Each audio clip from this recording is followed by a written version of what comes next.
Oh,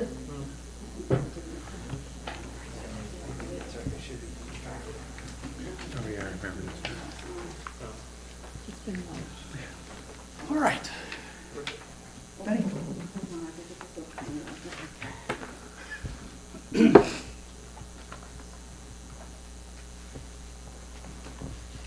Okay. Good evening. Welcome to the Anderson Township Zoning Commission meeting for Monday, May 23rd. That's not correct. This is June 6th. Sorry about that, guys.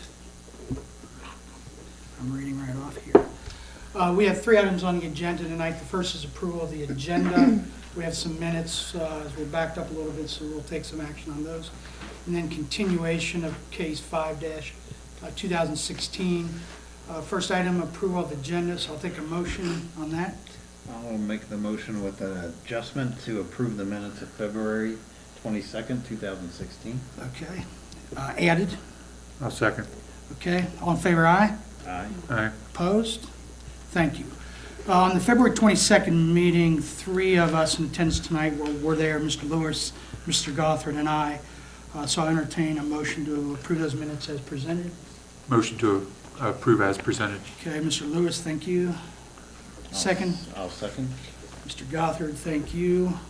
Let's do roll call on the minutes. Oh, okay. Matt Van Sant, Yes? Jonathan Goffett, Yes. Jay Lewis, Yes. Catherine DeBaggio. Yes. Then we do not have the proper members here to act on the March minutes, so we'll go to April. And both I, Mr. Lewis, and Ms. DeBaggio were here. Same action, a motion to approve those minutes. Motion to approve as presented. Thank you, Mr. Lewis. Second? I second. Thank you, Ms. DeBaggio. Roll call? Matt Van Sant, Yes. Jonathan Goffett, Abstain. Jay Lewis, Yes. Catherine DeBaggio. Yes. Thank you.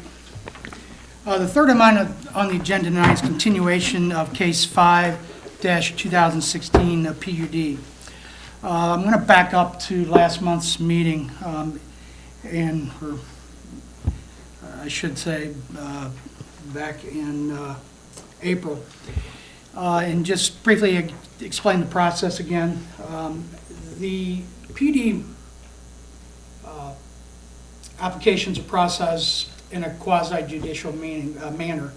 And that is because, one, if there's an appeal to the decision of the zoning commission, it is appealed to the Board of Township Trustees. And then secondly, it is then, if anyone wishes to appeal, then appealed to the quorum common pleas. So we swore in anyone that was a proponent or opponent. We had testimony. And at the end of the process, the chair has the privilege to ask if it is the pleasure of the commission to close the public hearing, and the public hearing was closed. And at that point, there's no more testimony from proponents or opponents to the case. We then discussed whether or not to deliberate on the case that night, and I remarked that in consideration of quite a bit of information handed to the zoning commission from the audience, that we could consider to act that night, or we could deliberate at a later date, which was the decision of the zoning commission. In May, on the 13th, we received from staff some additional information that was some photographs and some other documents that were presented to the zoning commission that night. We also, since then, have received some communication from the applicant about responses to staff reports. So with that, we'll begin deliberation, but Paul, do you have anything to add to that record that I just described? So I just want to, again, repeat for the audience tonight, we're going to discuss amongst ourselves what we heard that night, what are our thoughts, and then we'll make a decision. Mr. Gothard was not here that night, but has had access to the record, and is his decision whether or not to participate, and any remarks in that regard. Yeah, so I watched a video from the last meeting twice, so I knew the facts, understood all the testimonies, and feel like I have a good feeling of what was presented and the concerns from both parties on the case. Okay. And Mr. Vincent, we do have the slides if there are slides that the zoning commission needs to see. Over our shoulders? Yes. Okay. Thank you, Mr. Gothard. Mr. Lewis, Mr. Baggio, you agreeable? Yes. Okay. With that, I think I'll go ahead, and it's my practice always to start far to my left with comments primarily from what we heard last month, and then after we've all made our comments and talk amongst ourselves, we'll make a decision. So, Ms. DiBaggio, any, just I have no additional comments. no comments? Okay. I didn't know if staff wanted to update based on the changes from the applicant. The couple key, So the applicant asked staff if they should prepare a plan to address the comments in the staff report and some of the concerns raised. So they did prepare that and submitted it. It is part of the present, or we have included those in the slides if you want to see that. If not, I thought maybe you'd spend 2-3 minutes going through. I know there's a landscape and there's setback there changes is- and things I- like that. I can do that. It was what was discussed at the meeting. So these were the slides that were presented in April.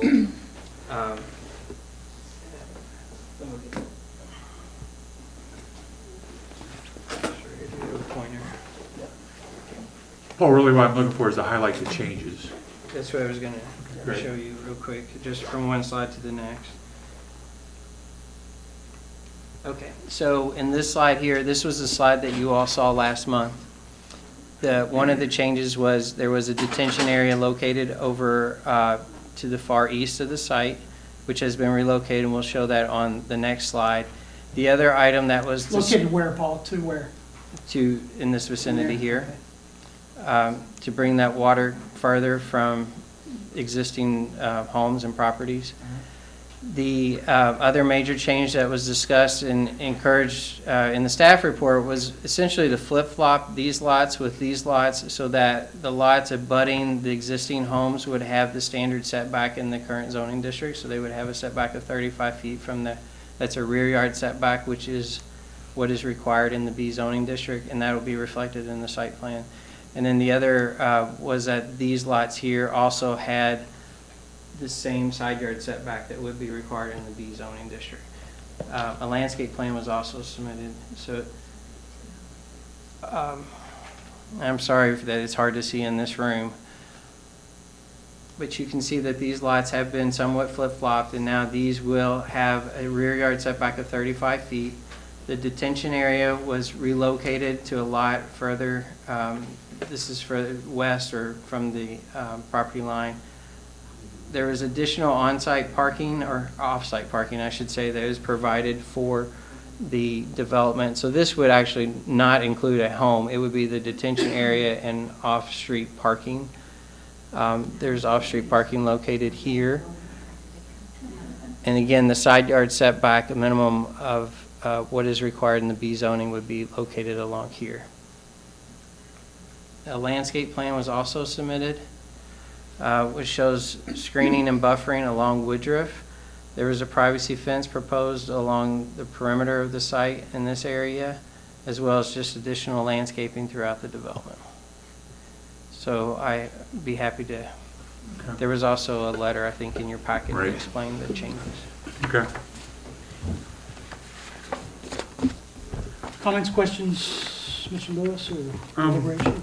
I guess a question for staff. As we not very often do we have subdivisions come before us in my 3 or 4 years. With the lower square footage of the lot, have we approved those historically below the 10,500? Well, that is one of the reasons why the trustees adopted the PUD requirements. Understood. It was an option. Historically, the township has had a CUP, which is Community Unit Plan, which is a complete zone change of a property.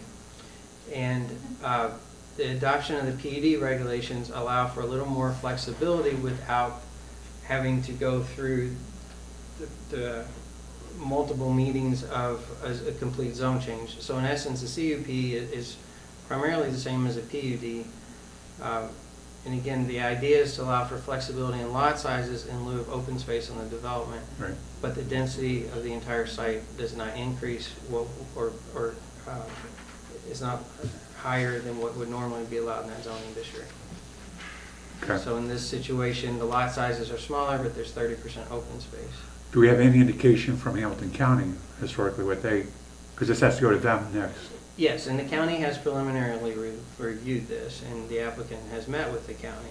And essentially, if the township approves the zoning, the county approves the subdivision. Okay. Thank you. Just have a couple questions from the questions that were posed last meeting. Traffic impact study, has that been commissioned yet? It has been, well, a review has been requested by the county engineer. We have not seen an approved traffic study. And then MSD feedback on available sewers, I believe last meeting. Yes, we received a letter of availability. That's what I thought. Yes. That's all the questions I think. All right. Comments at this time? Anybody want to comment? No comment. Comment, John? I'd just say generally, as Paul said, PUDs give us, as a community, a chance to have flexibility. In a case like this where you have the topography that we have, what a PUD does is allows us to almost encourage development on the appropriate parts of a Right. parcel without doing a whole lot of cut and fill and trying to make a pancake out of a site that's not that way, but still protect the rights of, from the standpoint of density and those types of things to the property owner. So this is one of those cases where I think it is properly used. The overall density is not any higher. It's preserved, so the number of vehicles and that type of thing coming in and out of that road would be no different than if this was a flat parcel of land with single-family homes on it. So as a general statement, I'm supportive of the use of the PUD here. There's compromises in here. There are open space and other provisions that are what we're looking for. The question is this consistent? Is this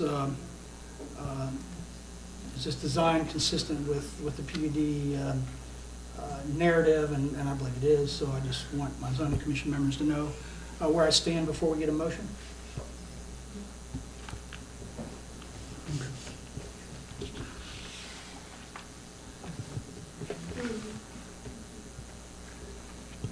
So if there are no other comments, I'll go ahead and entertain a motion on this.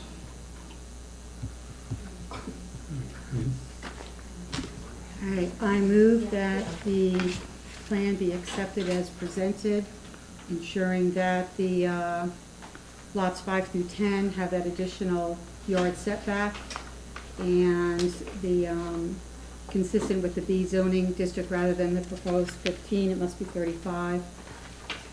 And also suggesting the changes that they have already given to us in terms of the moving of the detention pond and the lots 10 and 38 to have an 8-foot setback.